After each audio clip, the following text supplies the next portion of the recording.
आज मैं आपको एक्सेल के हवाले से इसके बेसिक फार्मूलाज के बारे में बताऊंगा।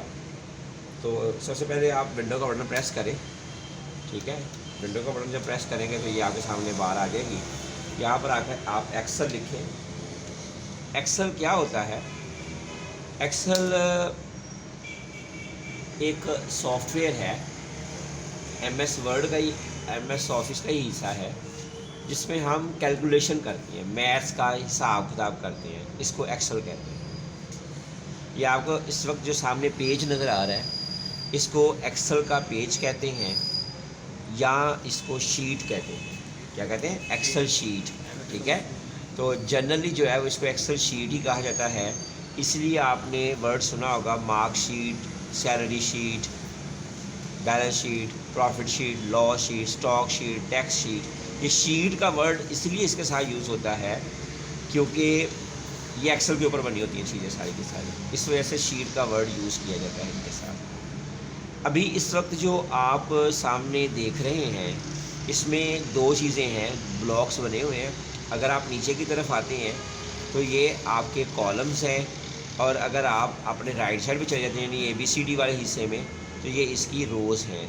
तो रोज़ और कॉलम्स जो हैं, इसमें लिखा हुआ है, जो कॉलम्स हैं वो 1 2 3 4 वाले हैं, और रोज़ जो हैं वो ABCD वाली हैं। और ये जो ब्लैक कलर का आपको नज़र आ रहा है, ये इसका कर्सर है। क्या है? कर्सर है। ठीक है जी।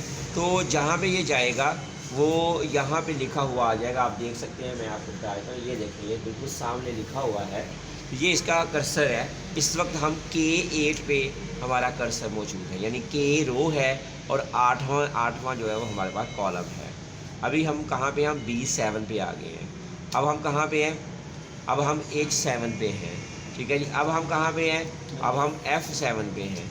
अब हम कहाँ पे हैं? हम E3 पे हैं। ठीक है, जहाँ पे लिखा हुआ है, जहाँ पे भी हम जा रहे हैं वहाँ पे लिखा हुआ आ रहा है। ठीक है ना, समझ आ गई ना आपको? तो ये जनाब जो ऊपर से जहाँ पे लिखा हुआ आ रहा है, इसको कहते हैं कर्सर रो। ठीक है, और ये वाली जो है ये फार्मूला रो है। जो हम फार्मूला लिखेंगे वो इसके अंदर लिखा हुआ आ जाएगा। तो बेसिकली जो है वो 5 फार्मूलाज होते हैं जो बहुत फेमस हैं, आपको पता ही है। एक माइनस का है, एक प्लस का है, एक मल्टीप्लाई का है, एक डिवाइड का है, एक एवरेज का है। ठीक है, तो ये 5 फार्मूलाज जो है बहुत इंपॉर्टेंट हैं, और सारे का सारा मैथ्स इन्हीं 5 फार्मूलाज की बेस पर मौजूद है। मैं आपको सबसे पहले प्लस का फार्मूला आज करवाऊंगा, और उसके साथ साथ माइनस का, मल्टीप्लाई का और डिवाइड का। ये 4 फार्मूलाज आपको करवाऊंगा, और फिर नेक्स्ट में इंशाल्लाह जब कभी मौका बना तो मैं आप लोगों को सम का फार्मूला करवाऊंगा, फिर एवरेज का, और फिर फर्दर मोर इंशाल्लाह रजीज़। ठीक है, तो अभी सबसे पहले हम बात कर लेंगे प्लस के फार्मूला की। ये मैंने A1 में लिखा 45, B1 में लिख दिया मैंने 25। अब इन दोनों को आपस में प्लस करना है, तो कैसे करेंगे? सबसे पहले बराबर का निशान डालेंगे, यानी इज़ इक्वल टू का ये निशान डाल दिया हमने। अब देखिए, जैसे मैंने इज़ इक्वल टू लिखा तो यहाँ पे अब C1 नहीं लिखा हुआ आ रहा है। पहली बात हो गई, वो यहाँ पे हम वैसे सजेस्ट कर रहे हैं कि ये फार्मूला आप लिख लें, लेकिन हमें कोई ज़रूरत नहीं है। अब यहाँ पे भी जो हमने यहाँ लिखेंगे और यहाँ पे भी लिखा हुआ आ जाएगा। तो सबसे पहले मैंने क्या लिखा? Is equal to. उसके बाद मैंने ये एरो से, जो हमारे पास कीबोर्ड में 4 एरोज़ होते हैं, उसमें लेफ़्ट साइड पे मैं गया। ठीक है, तो यहाँ पे वो खुद ब खुद इसके अंदर लिखा हुआ आ गया A1। जो A1 पहले हम यहाँ पे जब जा रहे थे कर्सर के साथ, तो यहाँ लिखा हुआ आ रहा था, अब वही चीज़ जो है वो यहाँ पर लिखी हुई आ गई है।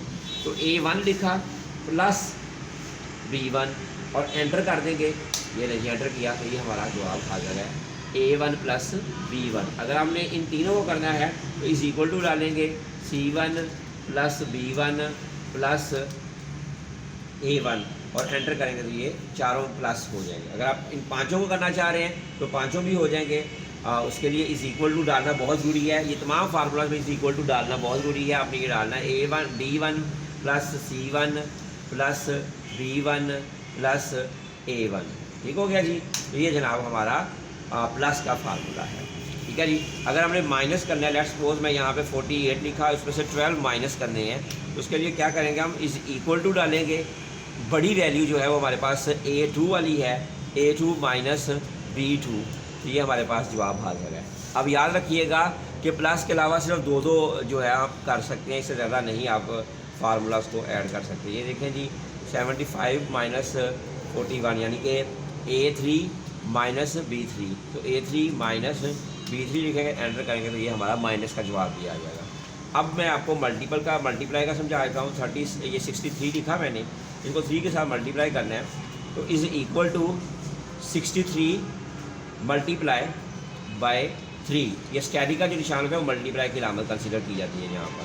120 मल्टीप्लाई बाय 2, तो इसके लिए क्या करेंगे हम कि हम जाएंगे इज़ इक्वल टू लिखेंगे, उसके बाद A5 मल्टीप्लाई बाय B5 और एंटर कर देंगे। इसी तरह से डिवाइड का फार्मूला करना हो तो 65 में आपने 5 से इसको डिवाइड करना है, तो इज़ इक्वल टू बड़ी वैल्यू A6 डिवाइडेड बाय छोटी वैल्यू B6, एंटर।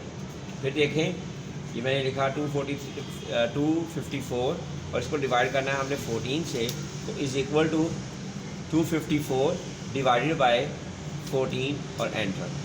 ठीक है, फिर देख रहे हैं कोई और एग्जांपल भी देख लेते हैं। हमने 369 लिखा और इसको 13 से डिवाइड किया, तो is equal to A8 divided by B8 और एंटर करेंगे तो हमारे पास जवाब हासिल हो जाएगा। आई होप सो कि मैंने 4 फार्मूलाज अभी आपको करवाए हैं। एक मैंने आपको प्लस का फार्मूला करवाया है, दूसरा मैंने माइनस का फार्मूला करवाया है, तीसरा मैंने आपको मल्टीप्लाई का फार्मूला करवाया है, और चौथा मैंने आपको डिवाइड का फार्मूला करवाया है।